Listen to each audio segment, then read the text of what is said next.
അങ്ങനെ അടിപൊളിയായി സ്റ്റണ്ണിങ് ലുക്കിൽ നടന്ന ജിസേലിനെ നമുക്കിനി മേക്കപ്പ് ഇല്ലാതെ കാണാം. അതായത് ഇന്നത്തെ ഒരു ബിഗ് ബോസ് ടാസ്കിൽ ജിസേലിന്റെ എല്ലാ വസ്ത്രങ്ങളും കൊടുക്കേണ്ട അവസ്ഥ വന്നു. ബാൻഡ് നഷ്ടപ്പെടുന്നുണ്ട്. അങ്ങനെ ഒരു ടാസ്ക് ആയിരുന്നു. അപ്പോൾ ആ ടാസ്ക് കുറച്ച് കോംപ്ലിക്കേറ്റഡ് ആണ്.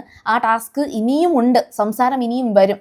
കാരണം ആര്യന്റെ ബാൻഡ് നമ്മുടെ നെവിൻ ഒളിപ്പിച്ചു വെച്ചിട്ടുണ്ടായിരുന്നു. അതിനെക്കുറിച്ച് കൂടുതലൊന്നും പിന്നെ കണ്ടില്ല. അപ്പോൾ ഫുൾ വീഡിയോ നമുക്ക് കാണാം. ഇത് ലൈവ് അപ്ഡേഷനിൽ നിന്നുള്ളതാണ്. കാണാൻ വേണ്ടിയിട്ട് നിങ്ങൾ സീരിയൽ ഗ്രാൻഡ്മ സബ്സ്ക്രൈബ് ചെയ്തിരിക്കുക, ഫുൾ വീഡിയോ വാച്ച് ചെയ്യുക. അപ്പോൾ ഇന്ന് രാവിലത്തെ ടാസ്ക് ബിഗ് ബോസ് കൊടുത്തതെന്ന് പറയുന്നത് ഈ ബാൻഡ് കൈവശമുള്ള 3 പേരെ ചലഞ്ച് ചെയ്ത് അടുത്ത ഒരു 3 പേർക്ക് ആ ബാൻഡ് കൈക്കലാക്കാനുള്ള ഒരു അവസരമാണ്.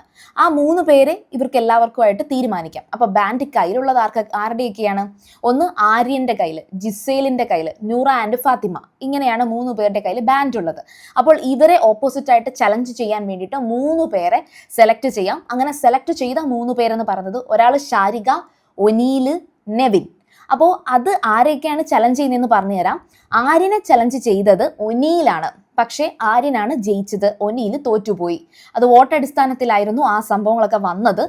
ഇനി അടുത്തതെന്ന് പറയുന്നത് ജിസേലിനെ ചലഞ്ച് ചെയ്ത് നെവിൻ ജയിച്ചു. അപ്പോൾ ജിസേലിന്റെ പവർ നഷ്ടപ്പെട്ടു, ബാൻഡ് നെവിന് കൊടുക്കണം. അതോടുകൂടി ജിസേൽ വൺ സീനാണ് അവിടെ ഉണ്ടാക്കിയിരിക്കുന്നത്. പിന്നെ നൂറ ആൻഡ് ആദില ഇവരെ ചലഞ്ച് ചെയ്യാൻ വന്നത് ഷാരികയാണ്. ശരിക്കും ഷാരിക ജയിക്കും എന്നാണ് കരുതിയത്. പക്ഷെ വോട്ടടിസ്ഥാനത്തിൽ ഷാരികയ്ക്ക് വോട്ട് കുറവായിരുന്നു. നൂറ ആൻഡ് ആദില തന്നെയാണ് ജയിച്ചത്. അങ്ങനെ ഇവർ 3 പേര് ഇപ്പോൾ ഈ ഒരു അവസ്ഥയിലൊക്കെ എത്തി നിൽക്കുകയാണേ. പക്ഷെ ഒരു കാര്യമുണ്ട്, ഇന്നലത്തെ ലൈവില് നമ്മുടെ ആര്യന്റെ ബാൻഡ് മോഷ്ടിച്ച് കട്ടെടുത്ത് നെവിൻ വെക്കുന്നുണ്ട്. പക്ഷെ നെവിൻ ശരിക്കും പറഞ്ഞാൽ ഇങ്ങനെയൊക്കെ ചെയ്യുമ്പോഴും നെവിൻ ആണെങ്കിൽ കുറച്ച് ജെനുവിനാണ്. ഒരു റിയലി അതായത് ഒറിജിനലി നെവിൻ ആരെ ഉപദ്രവിക്കാൻ കഴിയുന്ന ഒരു വ്യക്തിയൊന്നും അല്ല. അപ്പോൾ മോഷ്ടിച്ചതിന് ശേഷം ആര്യന്റെ പിന്നാലെ നടന്നിട്ട് ഞാൻ മോഷ്ടിച്ചെന്ന് തോന്നുന്നുണ്ടോ, ഞാൻ കട്ടെടുത്തു എന്ന് തോന്നുന്നുണ്ടോ, അതായത് ഞാൻ കട്ടെടുത്തു എന്ന് നെവിൻ അങ്ങ് പറയുകയാണ്. അപ്പൊ ആര്യൻ അത് വിശ്വസിക്കുന്നില്ല. ആര്യൻ അത് വേറെ നോക്കുകയാണ്. പക്ഷെ നെവിന് ഒരിക്കലും ഈ സ്കൂൾ യൂണിഫോമോ ഒറ്റ കളർ ഡ്രസ്സോ ഒന്നും നെവിൻ ഇടാൻ ഇഷ്ടമല്ല, ഒട്ടും ഇഷ്ടമല്ല. ഭ്രാന്ത് പിടിച്ച കണക്കാണ് നെവിൻ ആ കാര്യത്തിൽ അവിടെ നടക്കുന്നത്. എനിക്ക് തോന്നുന്നു ഈ ഗെയിമിനകത്തൊട്ടും ആക്റ്റീവ് അല്ലാത്തതും പാർട്ടിസിപ്പേറ്റ് അല്ലാത്തതും അതിന്റെ റീസൺ നെവിന്റെ ഇഷ്ടത്തിന് വസ്ത്രം ധരിക്കാൻ പറ്റുന്നില്ല. നെവിന്റെ ആ ഒരു ഹാപ്പിനെസ് കിട്ടുന്നില്ല.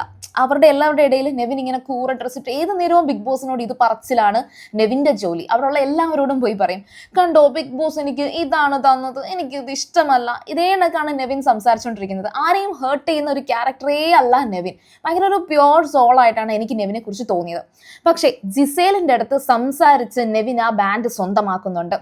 അത് നെവിന്റെ അത്യാവശ്യമായതുകൊണ്ട് നെവിൻ അത് നേടുന്നുണ്ട്. പക്ഷെ ജിസേലിന്റെ അടുത്ത് പിന്നെ പോയി സമാധാനിപ്പിക്കുന്നുണ്ട്. ജിസേലിന് നല്ല രീതിയിൽ ചലഞ്ച് ചെയ്ത് നെവിന്റെ അടുത്ത് സംസാരിച്ച് നിൽക്കാൻ സാധിച്ചില്ല.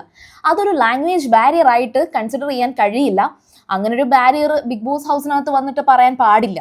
അപ്പം നന്നായിട്ട് എങ്ങനെയെങ്കിലും ഇംഗ്ലീഷോ മലയാളമോ ഒക്കെ പറഞ്ഞിട്ട് ജിസേൽ ഫൈറ്റ് ചെയ്യണമായിരുന്നു. അത് ജിസേലിന് സാധിച്ചില്ല. അപ്പോൾ ജിസേലിന്റെ ഭാഗത്ത് അതൊരു ഫോൾട്ടാണ്. ജിസേൽ തോറ്റുപോയി. പക്ഷേ ജിസേലും നെവിനെ പോലെയാണ്. അതായത് ആ ഒരു മോഡലിംഗ് ആ ഒരു ലൈഫിൽ നിന്ന് വന്നതുകൊണ്ട് തന്നെ സ്റ്റൈലായിട്ട് എപ്പോഴും ലിപ്സ്റ്റിക് ഒക്കെ ഇട്ട് പെർഫ്യൂം ഒക്കെ അടിച്ച് അങ്ങനെ നടക്കാനാണ് ജിസേലിന് ഇഷ്ടം. ഇതേപോലെയുള്ള ഇഷ്ടമുള്ള ഒരു വ്യക്തി കൂടിയാണ്. എല്ലാവർക്കും ഇഷ്ടമാണ് കേട്ടോ അണിഞ്ഞൊരുങ്ങി. ഇപ്പം എന്തായാലും TV പ്രേക്ഷകർ എല്ലാവരും കാണുന്നുണ്ട്. അവരൊക്കെ തന്നെ ഇങ്ങനെ കാണാം എന്നൊക്കെ ഇവർക്ക് എല്ലാവർക്കും ആഗ്രഹമുണ്ട്. പക്ഷേ ജിസേലിന്റെ കണക്ക് അതേപോലെ ഒരു വലിയൊരു ആഗ്രഹമുള്ള ഒരു വ്യക്തി ഞാൻ നോക്കിയ കണക്ക് അനുമോളാണെങ്കിൽ കിട്ടുമ്പോഴൊക്കെ ഇത്തിരി ലിപ്സ്റ്റിക് ഒക്കെ എടുത്തിടും, ഇത്തിരി പെർഫ്യൂം ഒക്കെ എടുത്തിടും. പക്ഷെ എങ്കിലും അനുമോളിനെ മേക്കപ്പ് ഒന്നും ഇല്ലാതെ കാണാനും നല്ല ക്യൂട്ടായിട്ടുണ്ട്, പാവക്കുട്ടി പോലെ തന്നെയാണ്. പക്ഷെ ജിസേലിന് അനുമോളുടെ കണക്കൊന്നും അല്ല. അനുമോൾ കുറച്ചുകൂടി അഡ്ജസ്റ്റ്മെന്റ് ഉണ്ട് കേട്ടോ. അനുമോൾ എല്ലാം അഡ്ജസ്റ്റ് ചെയ്യാനും അക്സെപ്റ്റ് ചെയ്യാനും ഒക്കെ തയ്യാറാണ്.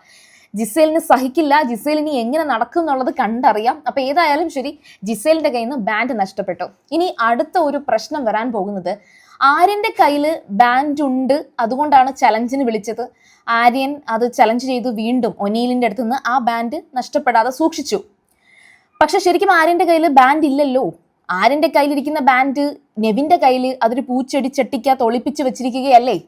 അപ്പൊ നെവിന്റെ കയ്യിൽ ജിസേലിന്റെയും ആര്യന്റെയും ബാൻഡ് ഇല്ലേ? അതോ ഇനി ലൈവിൽ ഇനി ഞാൻ കാണാതെ വല്ല അപ്ഡേറ്റിലും നമ്മുടെ ആര്യന്റെ ബാൻഡ് തിരിച്ചു കൊടുത്തായിരുന്നോ? ഇപ്പൊ ആകെ കൺഫ്യൂഷനായി. ഏതായാലും ബിഗ് ബോസ് തീരുമാനിക്കട്ടെ നെവിന് വല്ല ശിക്ഷയും വരുന്നുണ്ടോ എന്നുള്ളത്. അതായത് ഓൾറെഡി ഇങ്ങനൊരു ബാൻഡ് കട്ടെടുത്ത് വെച്ചിരിക്കുന്നത് കൊണ്ട് ഇനി മിക്കവാറും നെവിൻ വീണ്ടും ഡ്രസ്സൊന്നും കിട്ടാതെ കഷ്ടപ്പെടുമെന്നാണ് എനിക്ക് തോന്നുന്നത്. അപ്പോൾ ഇതാണ് ഇപ്പോൾ ലൈവ് അപ്ഡേറ്റിൽ നടന്ന ടാസ്കും അതുപോലെ ഏറ്റവും വലിയ ഇന്നത്തെ ഒരു ഗെയിം ഇവിടെയാണ് നടന്നത്. അപ്പോൾ നിങ്ങൾക്ക് ഇതുപോലുള്ള ലൈവ് അപ്ഡേറ്റ്സിന് വേണ്ടിയിട്ട് സീരിയൽ ഗ്രാൻഡ്മ സബ്സ്ക്രൈബ് ചെയ്യാം. ഓഫ് കോഴ്സ് ഒരു പാർഷ്യാലിറ്റിയും ഇല്ലാതെ, ഒരു ഫാൻ ബേസോ ആർമിയോ PR ഒന്നും പറയാതെ എല്ലാവരും എന്താണ് ചെയ്യുന്നതെന്നും അവരുടെ ഒരു പോസിറ്റീവായിട്ടോ അല്ലെങ്കിൽ നെഗറ്റീവായിട്ടോ അവർ ചെയ്യുന്നതിനെ കുറിച്ചുള്ള ഒരു ജെനുവിൻ ആയിട്ടുള്ള ഒരു റിവ്യൂമായിരിക്കും സീരിയൽ ഗ്രാൻഡ്മയിലൂടെ നിങ്ങൾക്ക് കിട്ടുക. അപ്പോൾ ബൈ.